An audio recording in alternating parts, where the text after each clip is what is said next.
Welcome to the Tradiers, the Trader's Edge. I am Jim Iuorio. That's Bobby Iaccino. We did not coordinate wearing our tightest t-shirts today, but when we have them on, you know that it's business time. Thank you, guys. Go time. It is go time. Thank you guys for tuning in. It's one of my favorite shows to do just because of the live element to it and all the support we get from you guys. Our hat is off. Thanks to Tradier for being such fantastic host. Bobby, what do you got? So today, as we get closer to the exact holiday weeks, it gets harder and harder to book some of the big name guests we like to have. We may or may not have one next week. So what I thought we would do, I did a Grok search of some of the biggest financial posts of the year. Some were dated early in the year and they were predicting the second half of 2025, which I kind of like to glance at those and get our thoughts on those, see who was right, see who was wrong. And then also some of the biggest predictions, tweets or posts, whatever you want to call it, going into 2026. Now, before we do these, I'm going to put them up on the screen. Some of them are going to be too small to read. So I have them on the side here as well so that I can read them and Jim and I can give our comments on them. If you guys have comments, feel free, like always, to chime in. By the way, are we going to be dogging? Are we dogging people, Bobby, or is this mostly going to be supportive? Because I remember a lot of bulls. It's mostly supportive. Like, I don't want to dog anybody. I just want to kind of point out when some people were right and point out when some people were wrong. I don't think that's dogging them. No, people point that out with us all the time, and we want that. I have no problem with people telling me I was wrong. It's part of being. And last week, for example, we had Shri on, PhD, Dr. Shri Kumar, and one of the first posts. This is what got me thinking to do this. One of the first posts that came up on Twitter is like, yeah, I like you guys, but this guy's been wrong all year. It's like, you can be wrong. You could have a really long track record and sometimes be wrong and sometimes be right. And I want to point out that some of these really smart people have gotten stuff right and wrong in the same post sometimes. Not Bob, but Bobby and I have always been right every single time. Right. But some people are wrong sometimes. Right? What's up, Remo? But anyway, I'm going to try my best to keep up with the comments as well. But we're going to be putting these things up pretty quickly because I got a lot of them. So the first one, Luis, if you could, is post number 1, and it's from Unusual. No, this is right. You're right, Luis. That's correct. The Golden Age. This actually got tweeted out today, Jim. You retweeted it. Yeah. And I wanted to get more your feel on it, but I have a couple comments about it. So this is from the Golden Age, and he specifically asked us, and you guys got to remember, you can do this. Okay, to comment on something. It says the big beautiful bill kicks in January 1st. It's supposed to lower taxes and help taxpayers keep more of their hard-earned money. If Governor Porkchop, he means Pritzker from Illinois, if Governor Porkchop decouples Illinois from federal tax policy, how will that impact residents and small business? We talked to Bianco about this on our regular podcast. Jimmy, what do you got? So I'd say this. If someone was drowning and had taken his last breath and was 4 feet underwater, and you threw like a couple 100 gallons of water on him, this is what that is. Like, would this matter? Yeah, it would matter if Illinois wasn't completely up a creek in an unsustainable fiscal situation. And the only things that keeps people buying Illinois bonds and Chicago bonds is an implicit federal backstop and guarantee. Otherwise, Illinois would be drowning far, far worse. Whether change tax law, yeah, we all know this. If you have $2 in your pocket, you know that the state of Illinois government is coming after 1.5 of those. It's what should I think of this, Bobby? Well, we talked to Jim Bianco on Monday. We did a live show with him that also will be reposted as evergreen content. And he mentioned he's in Chicago. We all know how smart Jim Bianco is, and he lives in Chicago. And he mentioned how Illinois has a constitutional responsibility to backstop Chicago. So as Pritzker decouples from federal tax policy to address Illinois' budget deficit, he's going to have to go to businesses and to individuals and up real estate taxes, potentially up state taxes, to backstop all the deficiencies that they have. So pulling it away from the federal government, which is not doing well either by strict financial terms, right? I think there's going to be a fight to sort of decouple from the federal side to Illinois into any sort of backstop. I don't think they can do it. I think this is really just a sort of I'm going to run for president as a fat guy move by Governor Pritzker. But if there's any success to it, it's going to hurt the residents and businesses of Illinois. Yeah, and they're already getting kicked around. By the way, so one of the things I always preach about, and I will again, is autonomous states. Okay, because if there was autonomy and we didn't live in a bailout culture, 20 years ago, the bond market, the municipal bond market, would have forced Illinois to fix its problems. Instead, it just made it worse and worse and worse, and now it's an untenable situation. So now guys like me are even saying, well, God, I guess I hope the federal government does bail us out, which I only, those are moments that I have that thing, because otherwise I think people should lie in the bed they made. Anyway, here we go. All right. So the first one we got for the next list of tweets, this one, post number 1, Luis, was posted in, when was this? January 10th of 2025. And this is Unusual Whales, who we all know. You can see that the tweet had 219,000.8 views at the time that I grabbed this screen capture. You know who Joseph Wang is, right? Fed guy. Yes. Yeah. Okay, good. Yeah. Yeah. Somebody, that's why I took the first couple of comments. Who is Joseph Wang and why is he so delusional? As I read this, Jim, why don't you talk about who he is? So he's a Fed Watch guy. I believe his Twitter handle is Fed Guy. Extremely smart guy, it seems like to me. So I hats off to him to the no recession part of it. I was a recession, but more of a bull in the stock market, if I remember correctly. What do you think, Bob? Well, he was pretty good on his prediction because, again, this was early January. He predicted what would happen for the year. No recession. I mean, we can say that we probably don't know yet if there was no recession, but we can also say with a high degree of confidence that there wasn't a recession in 2025. We didn't have the typical definition for sure because the third quarter was not a negative GDP, the historical definition of it anyway. He also talked about a 5,500 S&P. I'm just looking at the S&P futures. Yeah, was that a good bullish call or no? I don't know. I mean, I guess it's a low but safe bullish call because we're sitting at 67.78 right now on the futures. I don't know where the actual cash S&P was, but they're pretty close now. 4% 10-year, not bad. It's at 415 right now. So remember, this is a 12-month call. So this is why I say, no, we're not really, shit talking anybody here because that was a really good call. And then 3,000 gold, weak again, but still that's a bullish call. That's what I was going to ask you. Is that a bullish call? I don't remember a year ago. I barely remember yesterday what I had for dinner. Yeah, no, I mean, we can even look at it real time here. If you're looking at gold futures at the start of 2024, they were sitting at, let's see, January 2nd. Well, that's 2024. I should go to the end of 2024, shouldn't I? Yep. 2,600, 2,700, right around there. Okay. So he expected to go to 3,000. He wasn't wrong. We can say with high degree of confidence that he wasn't wrong on this. The next day it went to 3,000. Yeah. So what do we grade Joseph Wang on this? I'm giving him a B+, A-. Yeah, I totally agree. Look, if you say something to me, okay, this is me. If you say something is going up and it goes a heck of a lot higher than you said, to me, it's a victory.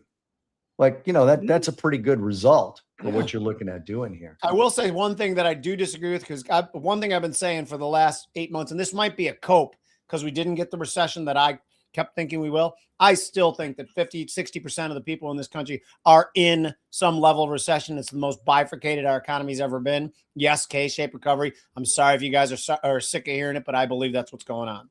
No, I like that, except I hate to use this phrase, but words matter. To me, recession has a definition, and it's a broad economic word as opposed to I'm in a recession and you're not. So I don't disagree with you. I know what you're trying to say, and obviously I agree with you.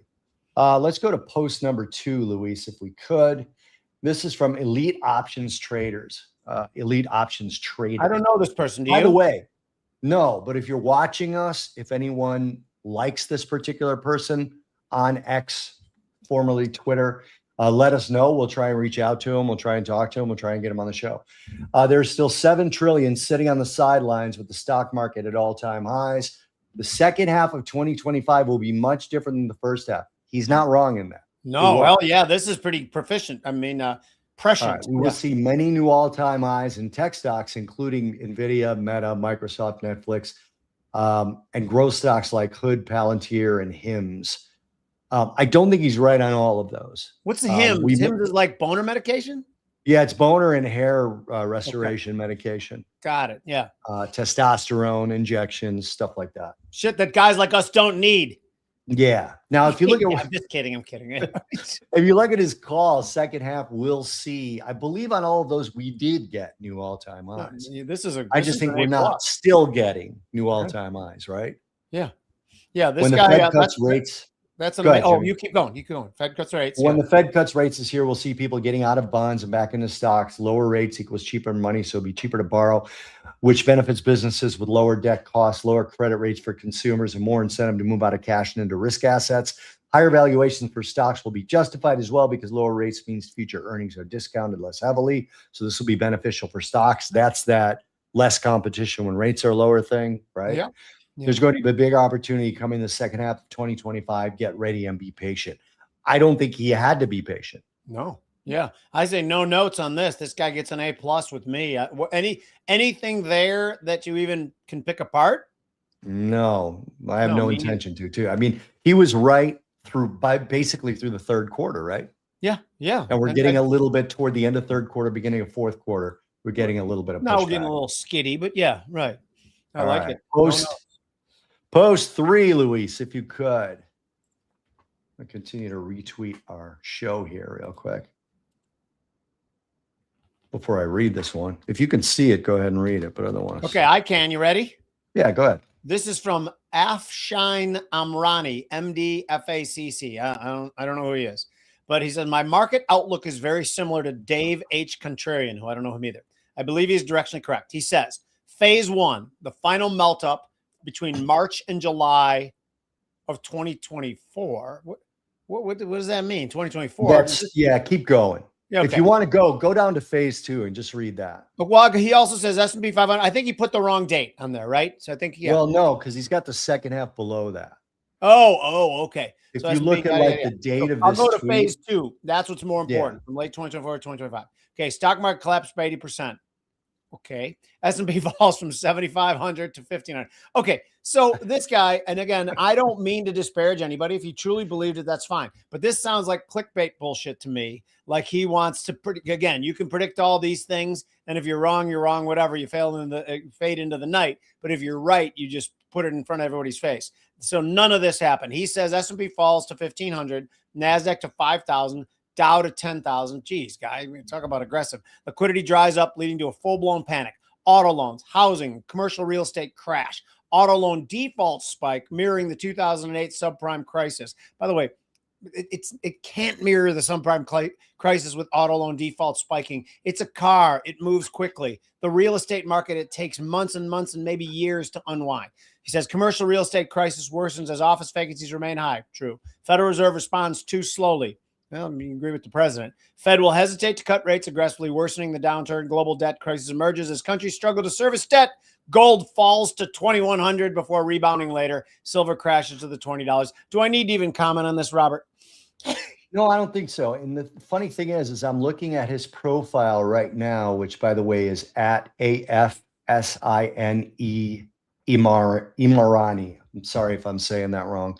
He's a doctor. He's a cardiologist and an intern. His biologist is cardiologist, internist, Jew, Zionist, Japanese antiques, and then crypto, Bitcoin, Solana. That's where this comes from. I believe you are right. View comes from. Yeah, everything else like crashing. Yeah, he's a big Bitcoin person. That's what it seems like. And if you look all the way down to the bottom of this, he's got a prediction through 2030, hyperinflation, complete reset. So this is absolutely what you just described it as. By the way, he's a Bitcoin. When I was searching for the most looked at financial tweets or posts, most of them were just reporting inflation. The inflation numbers came out, and this is what they said. And what's fun about that? Yeah, I mean, there's nothing to look at there. So if we just go to the next one, Luis, post 4, we're getting toward the end of these ones where I want to look at what people said, and we're getting into what people are predicting. But this is one of the, I think we got 2 more of these, I think. So this one, I screwed this up. Lower caps like RBNT and RWN moving even harder off their lows after being smashed. ETH might even catch a bid, still likely to chop for a bit. I want to jump down from that. So his prediction for the second half of the year, still some volatility to chew. BTH, ATH going higher into mid-year. Strong second half of 2025. All coins to make strong gains and fresh highs by. If I'm wrong, I'm wrong. I'm not sexy being a bull when everything is in the shitter, but that's how I see it shaking out.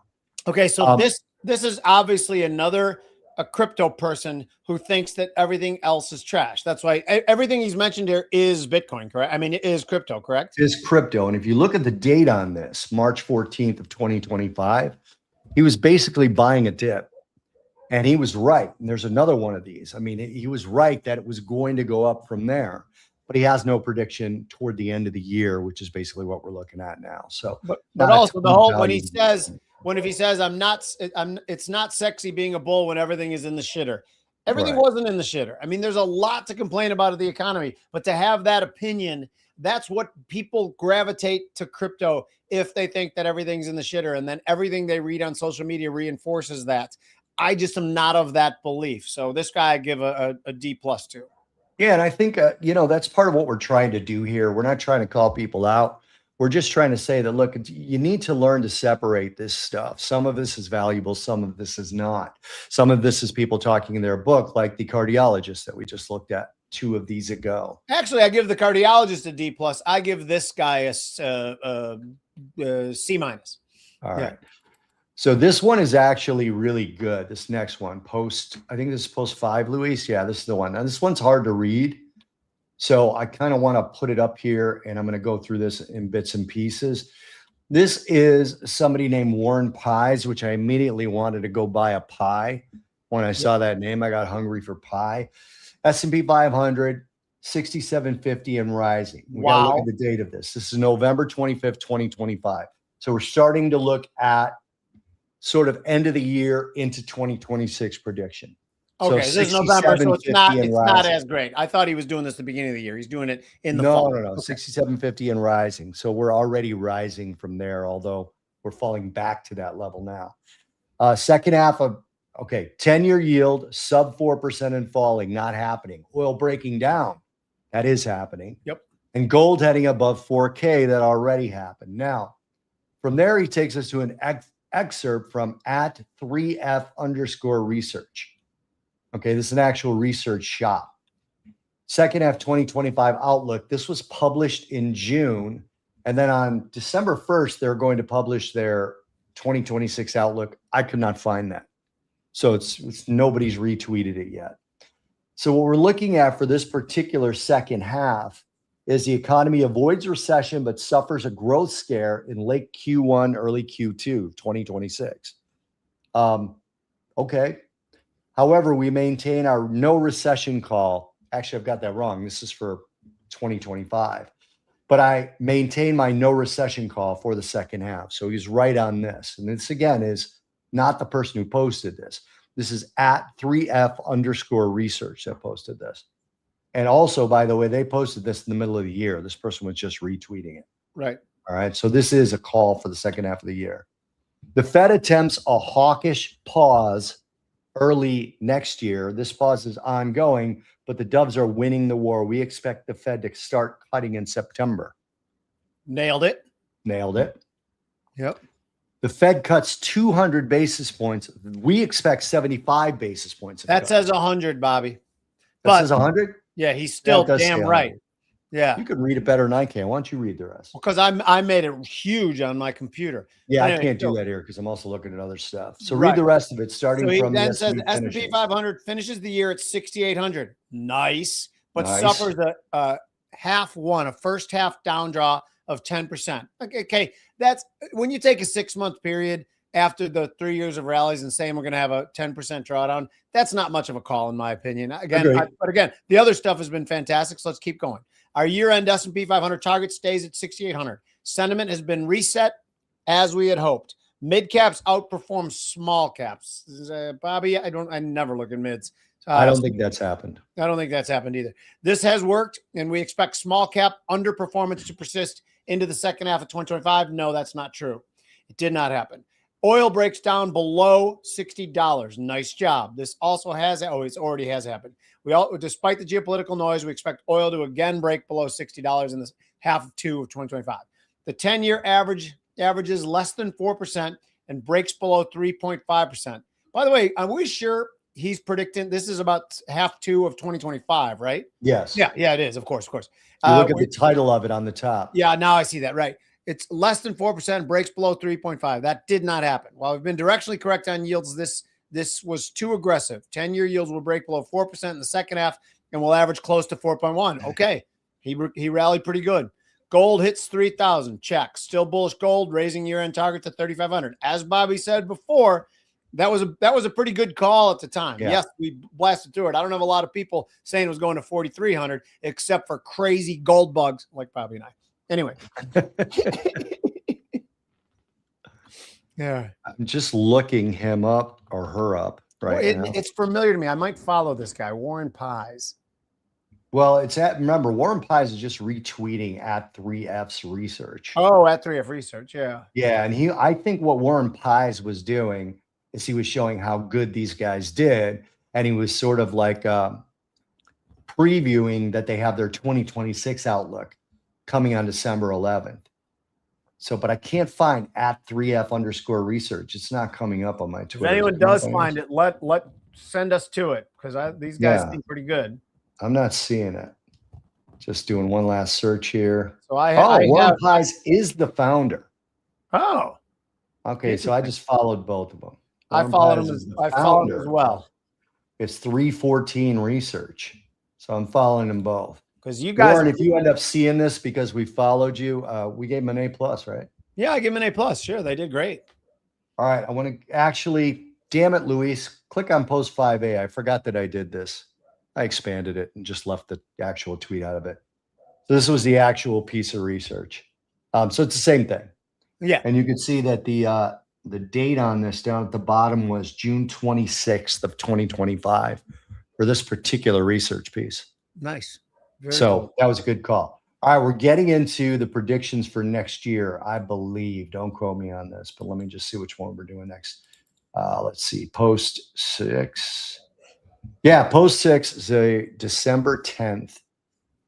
First half bearish carry unwind, defaults slow down, joblessness, which impacts credit approval mortgages and loans in general. We'll get a mild deflation at this time. Second half of 2026, Trump accounts huge inflows of capital into SPY, SPX, Fed govs rotate out. The Fed, Powell out, Hassett in.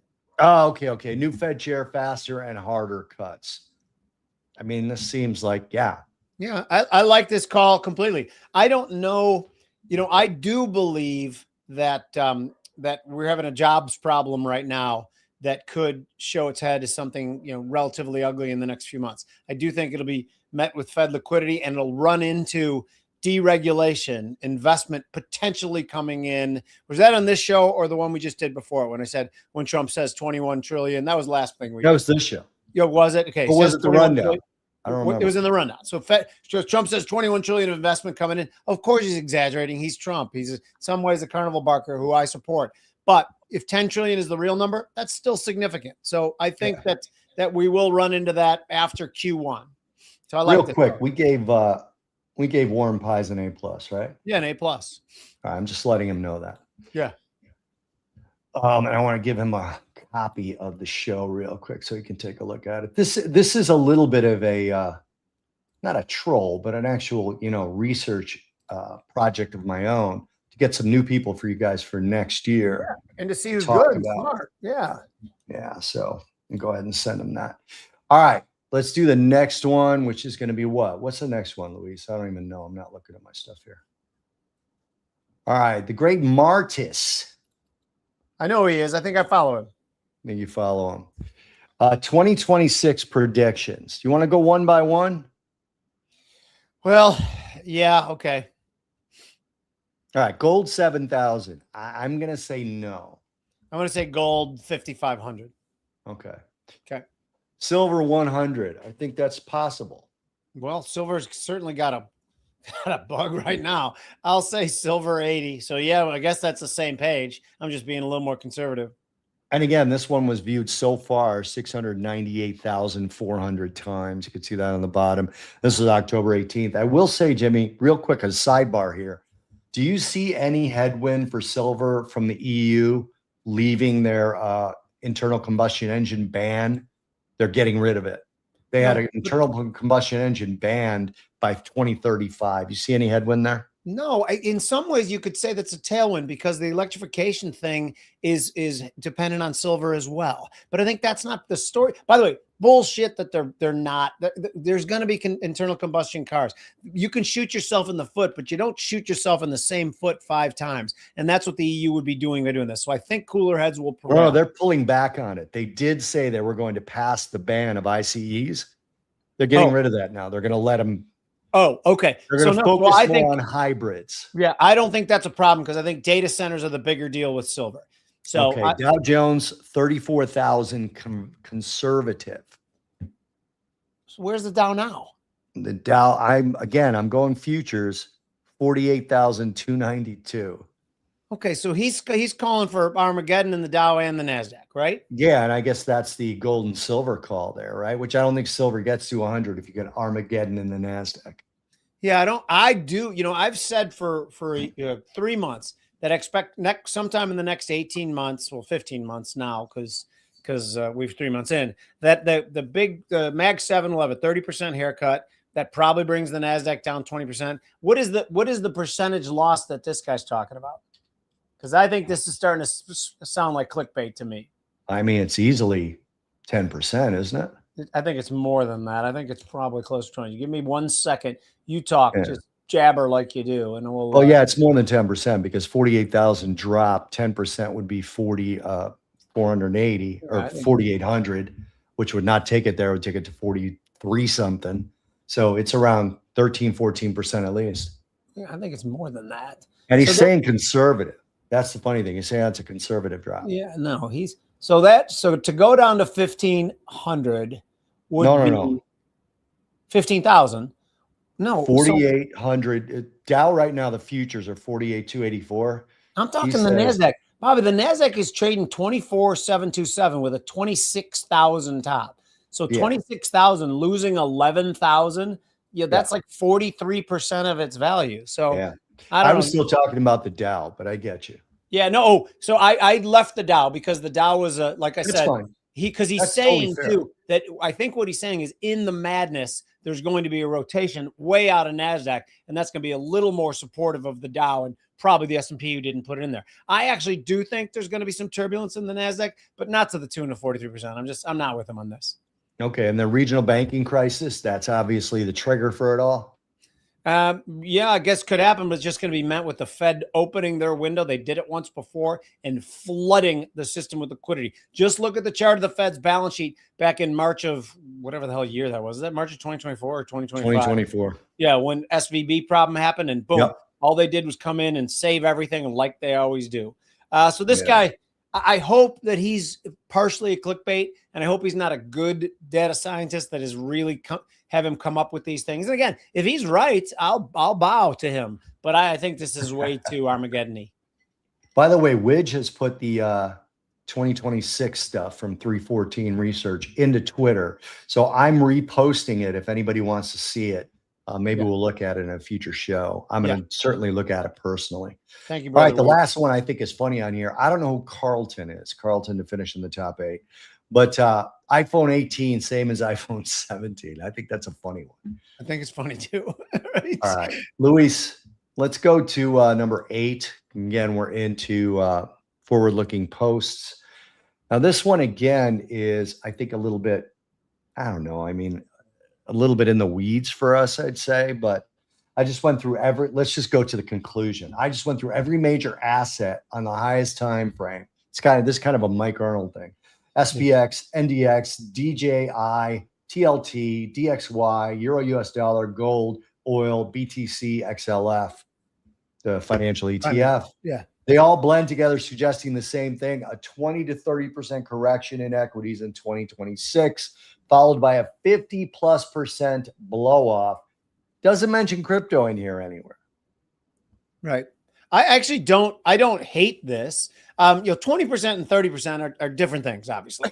What a 20% correction in stocks, That doesn't that happen like on average once every 3 years or something like that? Ryan Dietrich, if he was here, he'd know it for sure. Yeah, it does. It touches down there, and that is not like when you have to surpass 20% for us to officially say it's a bear Yeah. market. As a matter of fact, we had it last year. We had a 26% drop. Yeah, in the in S&P. April, and we ended up having a great year. So I actually think this looks a little clickbaity, but I'm going to say it's not. It's not clickbaity. I think. Well, I'll read something else so you know it's not clickbaity. This isn't just a hunch. It's derived from my Elliott wave counts and confirmed by overlapping macro structures across nearly every chart I track. So he has a reason for saying it.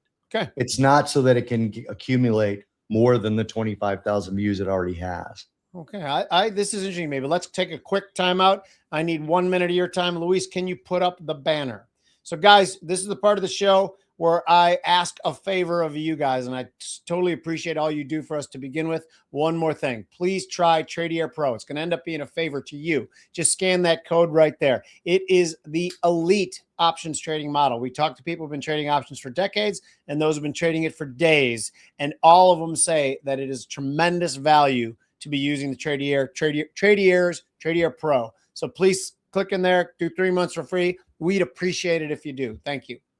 I want to put up 2 comments before we go on to the next one, Luis. One of them is it's Stock Chart, our friend Remo saying, do you see tonight's Trump address to spark a Christmas rally? I don't know if you'd call this a hot take or not. I say without the Rob Reiner comments, it was more possible than with the Rob Reiner comments, because people are just going to be like, there he goes again. Yeah.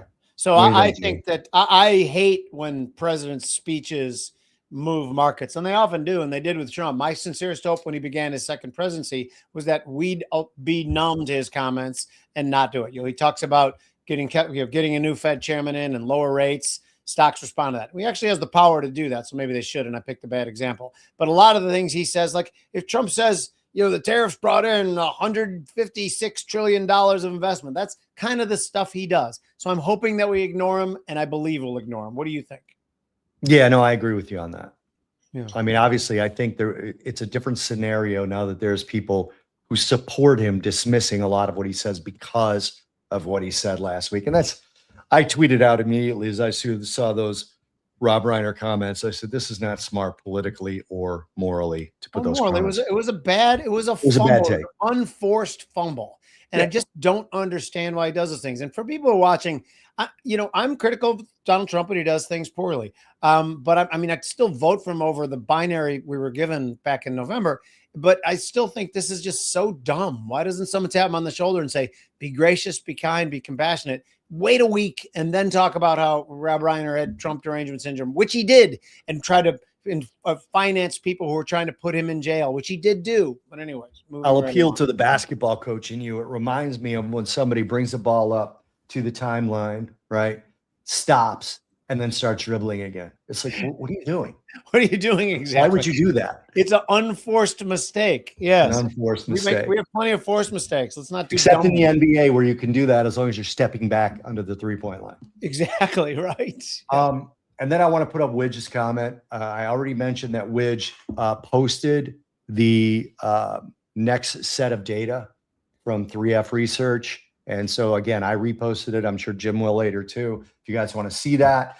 Jim put that Widge put that 6% unemployment rate. That could happen without a recession if public assistance benefits are tied to employment. Is there even talk of that? Yeah, there is. Okay, that's interesting. There is. I don't know I don't want to pretend like I know what the political workings behind that is. So. Me neither, but I guess what he's saying is that people would then have to actually file for unemployment and be on the rolls if they weren't getting as much public assistance. Right. And that's interesting. Thank you for that, Widge. Yeah. The next one is post 9, and I want to actually just go to a certain part of this post because it's more the same, Jimmy. Yep. You just got these clickbait numbers, gold at 9,100. I would love that. So would you, because we have a lot of gold. Silver, $112. I want to go down to copper here. So if you don't know, you skipped Bitcoin, 29,000, meaning that everybody's dumping their Bitcoin. But anyway, go on. Yeah. You could see the NASDAQ dropping as much as this guy thinks. Yep. I can't see the Dow at 5190 unless it was a 51,900 with Bitcoin dropping to 29,000 because of the accelerated sell all the equities activity. But INR crisis, for anybody doesn't know, that's the Indian rupee. I don't know what that's about. I don't follow that really close. But the copper at 1,500 rupees, which is $16.60. Okay, because I was going to ask you to do the conversion, but you already did. Well done. Yeah, I did it already, knowing it would happen. So Yeah. I didn't know it either. But that's $16 copper. What do you think, Jimmy? We're at $5 now? Yeah. No. Okay, because a triple in copper, a triple in gold and silver means we're embarking on some sort of hyperinflationary event, or at least a currency crisis. I don't think that people are going to flock to something that's way more industrial than copper. So I think if in the situation that copper was tripling, I'd sure as hell not want to be long copper, but want to be long silver and gold, because that means those things are quad, cinco, whatever 5 times 6 times is. Those things are going to explode even more. So I don't love everything else. I think is interesting. I think it's hyperbolic, it's overdramatic, and as you know, I disagree with all of it. But directionally, I don't think it's terrible. But so I guess, is the crisis coming in India and then it's spreading and having everybody go to gold? I don't understand what he's getting at. I mean, like when you look at this, I think that there's things that don't line up. Like, I don't understand how you get a $1,600 or a $16 copper with gold and silver at 9,100, 100. That's hyperinflation. Yeah. To see that with a still strong domestic economy. But if copper, unless we're doing the conversion wrong, but if copper's at $16, silver's at 200. Right. Yeah. All right. The next one is actually, again, from Warren Pies, who makes me want to buy a pie. And this is a Jimmy Iuorio specific one. Big divergence between the markets and the Fed. 2026 SOFR equals 2.85% Fed funds rate. 2026 Fed projection, 3.6% through June through September. What do you think? So what he's saying is that Fed projection is for 3.6 rate, but the SOFR futures are saying 2.85. Is that the way you read this? That's the way I read that. So again, I would much rather go. Well, no, you know what's funny is that I always used to say that the market was smart, Fed funds market, SOFR market, and predicting the Fed. But they've been wrong for several years. They kept pricing in very, very overzealous and enthusiastic rate cuts that never really came. They still could be doing this right now. So I think that let's meet in the middle of those two things, because I don't trust the Fed's own projection, because the Fed is not the greatest prognosticator of what they're going to do any more than 2 weeks out of what they do. And they're the ones actually doing it. So I say no to both of these. I say somewhere in the middle. What do you think? Okay, that's fair. Again, I put this one up specifically for you. I don't watch SOFR as much as I used to. Sure. So I don't really have an opinion on it. Right. No. So that's let's see. Right on. Yeah. I want to make sure and get through the rest of these. So let's go to number 11 really quick. If you ask me, it's likely we'll see HIMS. Well, you know what? This is very stock specific. I think I'm going to skip this one if you guys don't care. But the crypto mining sector will pump. So this, to me, as soon as I see pump, no offense to you, M matters, but it's full of like these sort of crypto words. Buzzwords, right. Yeah. Yeah, I can't. I told you I'm interviewing Natalie Brunell in an in-person event down here in Southwest Florida. I can't wait to ask her how she feels about the "it cannot possibly go down" crowd. Please. I think I know what she's going to say. Because Natalie's smart and she's a great guest. So hopefully she's logical about that, and I think she will be. All right, straight commodity one on post 12, Luis. The commodity bull market of 2026 is set to be stellar. Our weightings, 30% gold and silver, they think is going to rise by plus 200%. Now, I don't know if they think that this cycle is going to be continuing 2026, or if they're going to get a 200% gain out of that particular allocation for 2026. I'm not sure. This is cycle bottoms at bull returns. 28% uranium, 100% gain. Lithium, 400% gain. Copper, 5%. I think copper should be higher here personally if uranium and lithium are going. And then 13%. Oh, no. Copper says 200%. 5% is his allocation. Yeah, no, I think the allocation should be higher. Yeah. Personally, I think it should be higher than uranium if you're expecting to get a 200% move out of it. And then he goes down to the Kobayashi letter, which I didn't read this particular one, but that's the letter from August 30th. I put it in here specifically because I didn't want to take credit away from Kobayashi if they were a part of this. Right. So what do you think on these? I think it's a little Little Well, bold. okay, it's bold. I agree directionally. This is someone, engagement farming, which, by the way, like, I don't say that like it's a negative thing. I've engaged Nothing in wrong with it. farm when I'm bored too. But this seems like a bit of engagement farming. I agree with them directionally. I think the commodity bull is intact. And if you read Lawrence McDonald's book, How to Listen When Markets Talk, he lays it out beautifully. And again, I was a commodity bull before that book, but he said commodities in a situation where there's persistent inflation. And I think the Fed wants inflation in the high twos for 2026 and maybe even 2027. I'm sure as hell not getting out of my gold and silver, particularly when the president who in the same day talks about throwing $12 billion to the farmers, throwing $2,000 to you just for fun. Those are things that are the debasement trade is alive and well. And I like my commodities. You? Yeah, the only thing, like the first two, A and B, I think the returns next year are likely to be the percentage that they have as allocations. Which would be fine. Yeah, that would be great. Right. Obviously, lithium and copper, I think, are probably going to return. I don't have lithium's the only thing I don't own in that list, except, I Yeah. don't own potash and coal. Yeah. All right, post 13. I don't remember this one, to be honest. Lark Davis, the S&P 500 is up 16. What's the date on this one? November 29th, so not that long ago. The S&P 500 is up 16.7% this year, and Wall Street is calling for another green year in 2026. Here are Wall Street's predictions. So this is just a guy doing a service to FinTwit, right? So I'm going to ask you which one of these you agree with. They're pretty similar. I'm going to take the easy way out and say I agree with JP Morgan because that gives me a range for the S&P 7,500 to 8,000. No one in here is bearish, which I find a little funny. I find it troubling, which, by the way, I don't think many people were bearish to start 2025 as well. Does your memory lead you to that same thing? Yeah, it does. Yeah. So again, I'm bullish too. The range I'm much more comfortable with the range 7,500 to 8,000. I think it's chaos theory to try to, when there's so many different inputs to when the stocks start rallying, buying begets buying, to pick an actual level, I think it's hard to do. But what's 7,500 to 8,000? They're saying like that's a 10% to 15% rally. Is that about right? Yeah, it's about right. And also, the analysts, I've always said this about analysts, they're not trading this stuff. So just put a number out there. And if it moves, you could just move your number. Yeah, exactly. Real quick, if we could, Jimmy, I want to put up Tracy's comment here, Luis, because she was referring, I'm sure, to the last post. She said oil, gas, copper stocks go next year. And that's obviously rocket ships, so higher. But I want to ask her if she's still listening.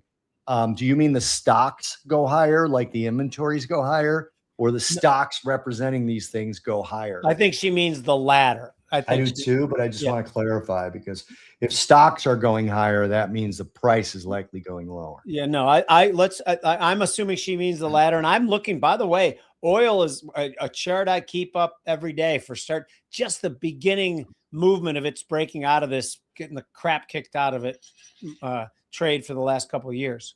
Luis, she clarified, if you can put that up, it's exactly what Jimmy thought it was.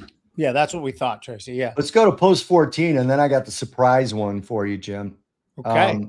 This is from Iconic XBT, and I did want to include crypto in here. When I did the search, a lot of the most watched or most retweeted and viewed tweets are crypto guys. And one of them had it had like 1 million views, was a guy in a bathtub with his legs crossed, looking out over an ocean with his chart screen up above his bathtub. That was me. Like, what do you think of my trading setup? It's you didn't know that. You didn't know that was me. I didn't know that. Those are longer legs than yours or mine. So okay, good. I knew it wasn't one of us. Okay, the second half of 2025 will be more bullish than anything you've ever seen this year. Wrong right there. But here's the part most won't expect. That's also when the crypto market tops. So maybe his just timing was off a little bit. Yeah. Late 2025 or early 2026 at the latest. Peak euphoria is the exit signal. I've said it now. Don't cry when it plays out. Follow me or get left behind like the rest. It's 43,200 views. Not wrong? No, not wrong.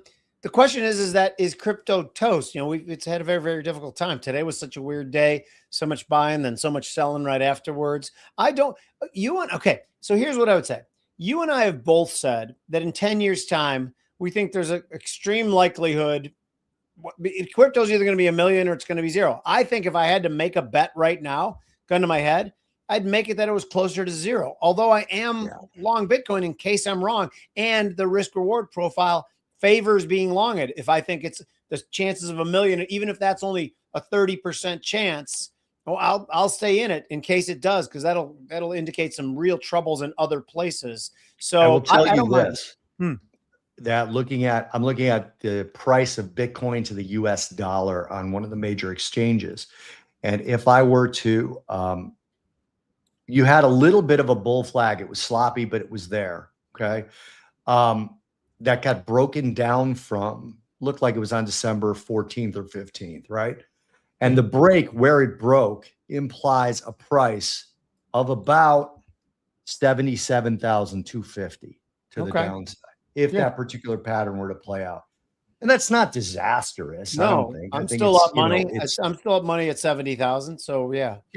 So it's not disastrous, but, and I talked to a lot of crypto people lately.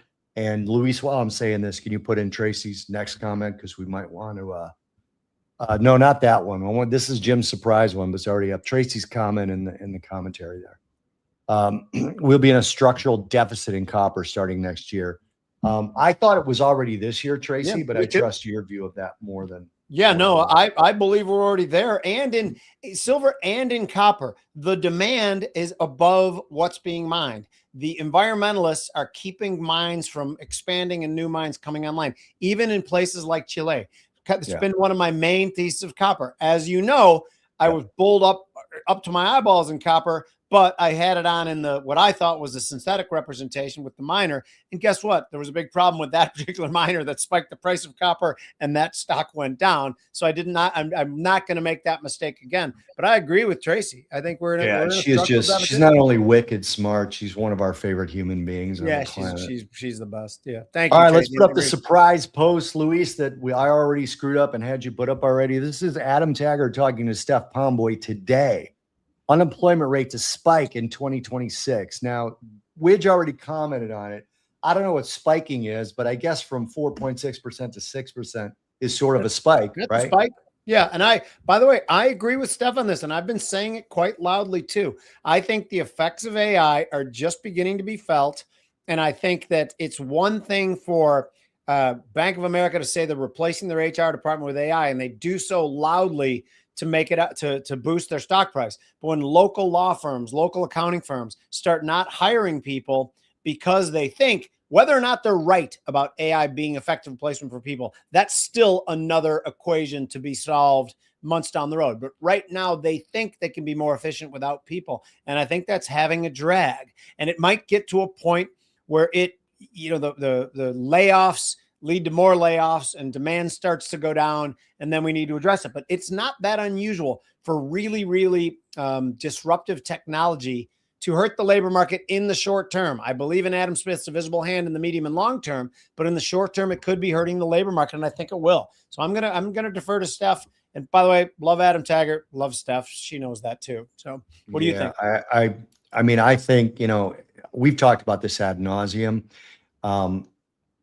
And while I'm saying this, Luis, can you put up Tracy's last comment, please?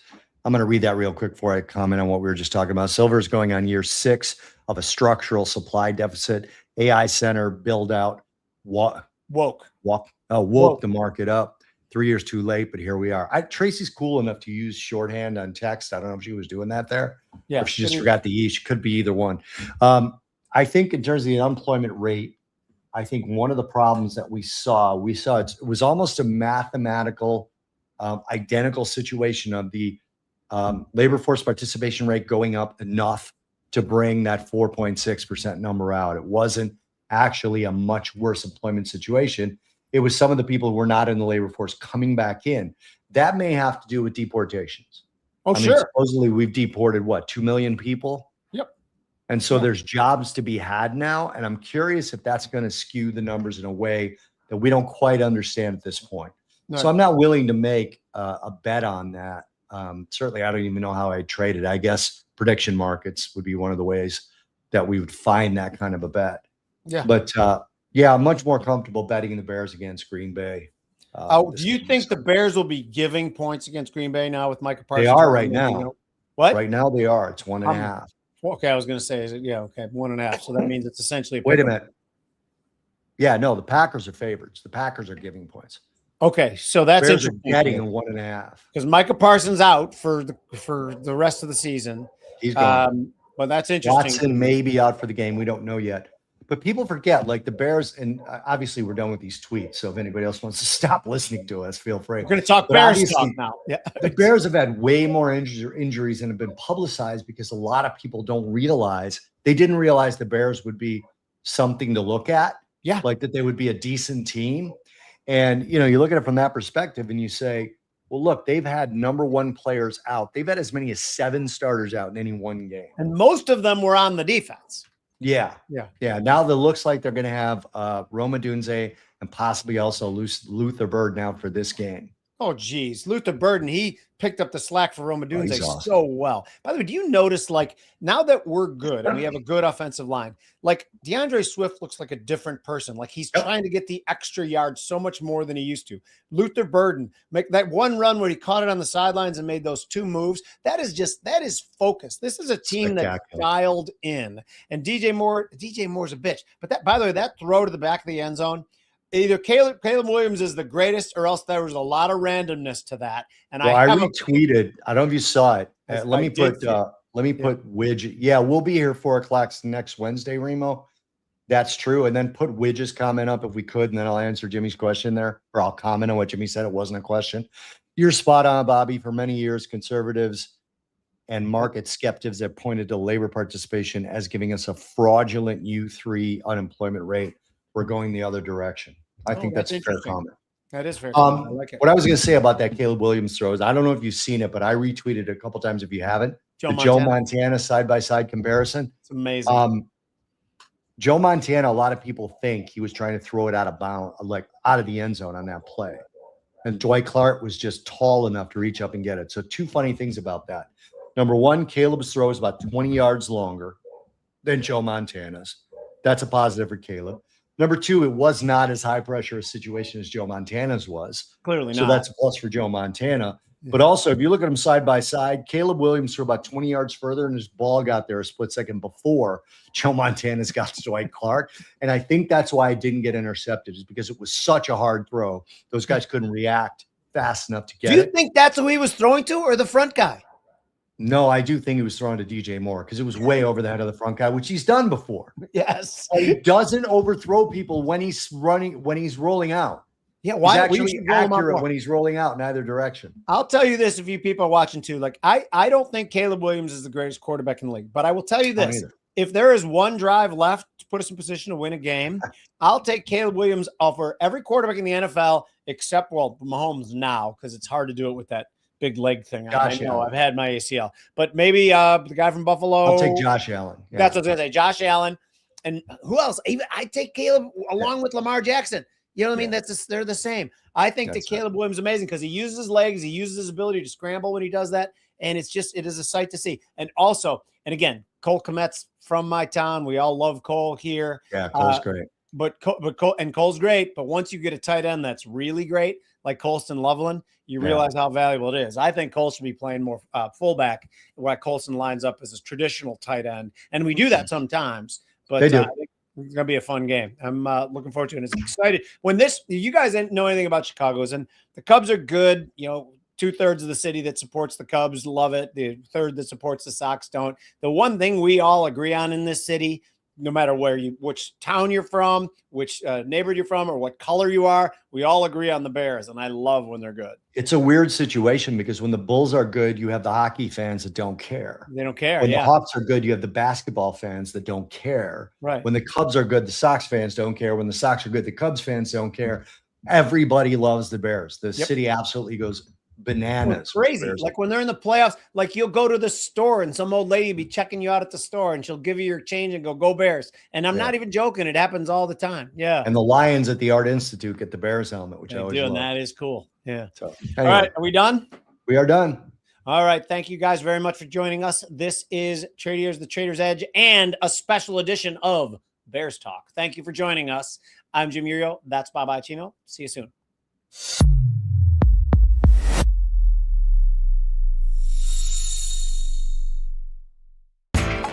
You know how the financial world goes. Here comes the buzzkill. Please make sure to take some time to read this boring disclaimer. We will owe you one.